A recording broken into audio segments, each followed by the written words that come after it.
I'm interested in motivating and encouraging men and women in distressed circumstances to turn to education, both as a means for them to better their lives, and as an end in itself. In sum, as part of the quote that accompanied each call for talk stated, to teach them to long for the endless immensity of the sea. When people lack this longing to be curious, this longing for ideas, a longing to seek out education, it is highly destructive. As Mike Rose, an educator who grew up on the tough streets of South LA, has written, quote, "It was not the violence of South LA that marked me, for sometimes you can shake that ugliness off. What finally affected me was subtler, more pervasive. I could not recall a young person crazy in love or lost in work, or one old person passionate about a cause or idea. I found such passion, such longing in an unlikely place, and I think others can do so as well. I applied to college from a prison cell. In the fall of 2003, 5.5 years into my incarceration. Every envelope I sent out contained all my dreams and aspirations. I even applied to one dream school, Brown University. I was raised in a poor neighborhood by a single mother. Although I was a good student as a young person, even receiving a scholarship to attend this great institution, I did not then realize the opportunities before me, and I dropped out of Moses Brown. Drugs were prevalent in my community, and I thought that selling them provided the best avenue for me to create a future for myself. It sounds perverse, but as the 1990s unfortunately show, I was not the only one who thought that that was a common sense way to get ahead. In 1998, I was sent to prison for my activities. I spent 6 years and 4 months there, 3 of those years in a maximum security facility. The first couple of years in prison were stereotypical. I lifted weights, I played cards, I watched television, and I did that hardest of prison activities, which was waiting for an occasional letter. Prison was not foreign to me, it was almost like a homecoming. Many people and friends from my community were already there. However, after a couple of years, initially out of a desire for variety, I began to frequent the prison library. There, I found a cohort of men having wide-ranging discussions on a host of issues, and I began to participate. I found that I enjoyed the intellectual stimulation, so I got a job in the prison library alongside another young man. He and I would debate endless things. He loved talking about law and policy, about access to courts, voting rights, probation policies. I loved talking about literature and economics. Charles Dickens taught me about societal structure, political organization. Dostoevsky taught me about psychology, philosophy, and religion. Dostoevsky taught me to be a dreamer. Tolstoy taught me to be a realist. In that vein, I turned to reading about economics. In sum, in a prison library is where I fell in love with ideas, and where I first learned to long for the immensity of the sea. It is also where, for the first time in my life, I began to ponder my life in all its situational contexts. How and why it was that I was locked up, what that meant in relation to the communities I lived in and had a responsibility to, and what it was that I was going to do about it moving forward. In that prison library, my friend and I fell in love with the joy of learning. And he and I made a promise to each other that upon release, we would seek out formal education. In the winter of 2003, I began to get responses to my college applications. I was denied at some schools, including Brown, accepted at others, including the University of Rhode Island, URI. I was released in June of 2004. I began at URI in September of that same year. That first semester at URI went great, and I decided to give Brown one more chance. This time I was accepted.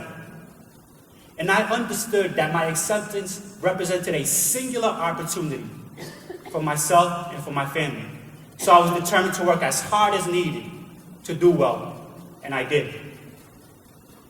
During my junior year at Brown, I read about a 2007 Supreme Court case that, in effect, curtailed the educational opportunities of countless children.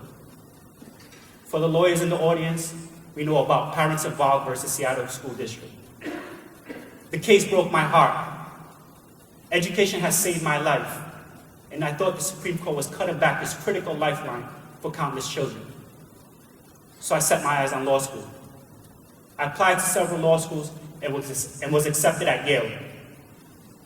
The congratulations I received from my family, my community, including countless people in prison, was overwhelming. I felt that my journey was their journey, and we celebrated it together. And when I first stepped foot on that Yale campus, I felt like I had made it. I felt like I had arrived. However, during my first week there, something happened that served to remind me that we indeed live in two very different Americas. And it also served to remind me what getting an education could mean. During that first week, my brother called to tell me that my mother had been diagnosed with pancreatic cancer. I was shocked. Shock quickly turned to anger.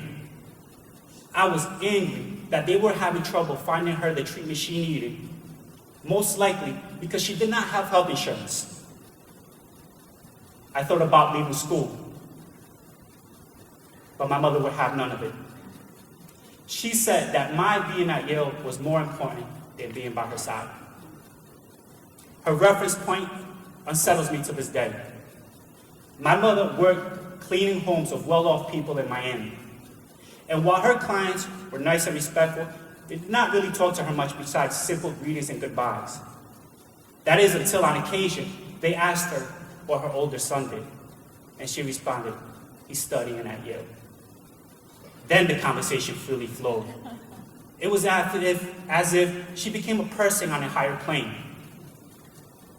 Unfortunately, she did not get to see me graduate from law school in 2011. After law school, I relocated to Miami to be close to family. I was admitted to the Florida bar, and I began practicing law there.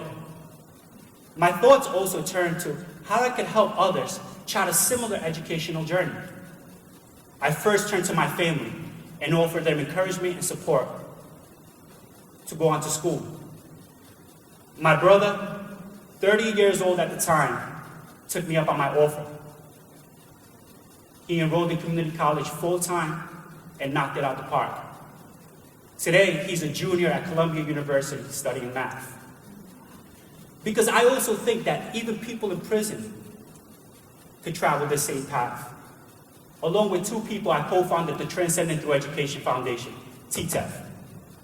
TTEF provides scholarships, mentorships, and other support services to people in prison or transitioning out of prison who will pursue a higher education. My two co-founders also have been in prison, also went on to get college and law school educations after prison. In fact, one of them is the very same person that in a prison library we promised each other that we would pursue education. We came together, as we like to say, to reverse the school-to-prison pipeline and establish a prison-to-school pipeline. U.S. prisons house over 2 million people. Another 5 million are in prison or are on parole or probation. Most of them grew up in poverty. Very few of them had a true chance to pursue an education. So what if during the time they were in prison, we provided them with this education? Or at least laid the foundation for them to do so upon their release? The evidence that education reduces recidivism and is cost-effective, among many other things, is firmly established. The recidivism rate for non-high school unemployed inmates is close to 50%. The recidivism rate for employed college program participants, it's about 17%. And as one study recently found, for every $1 spent on college prison education programs, there is a $12 return. So why don't we do this? Well, around the 1970s, retribution began to trump rehabilitation. Punishment became ever more severe, disproportionate, and punitive. We instituted 3 strike laws, mandatory minimums, and cut back on prison programs, most often because it was successful political strategies. And in 1994, Congress eliminated Pell Grant eligibility for people in prison despite opposition from the Department of Education. That was a death knell for prison education programs. Around the time of the ban, there were approximately 350 such programs in the country. In 2005, there were approximately 10. So while there should be room for retribution, we should not allow retribution to crowd out rehabilitation.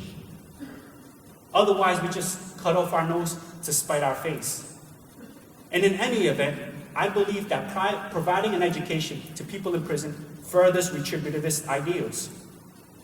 Personally, I only began to really assess the impact of my crimes on my community, on my victims, on myself and on my family, and the legitimacy of my punishment when I gained the critical thinking tools necessary to adequately assess my actions and the context those actions took place in.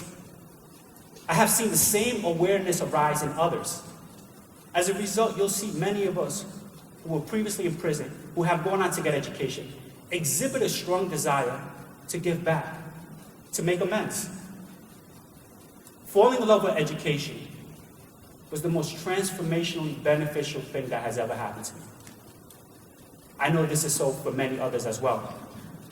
I have met people who have gone on to get associates, bachelor's, and graduate degrees after terms of incarceration.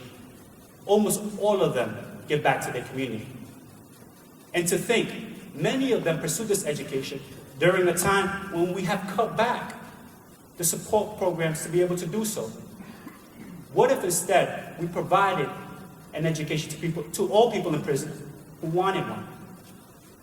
What if instead we decided to establish a prison-to-school pipeline and instill in these people a passion for ideas and a longing for the endless immensity of the sea?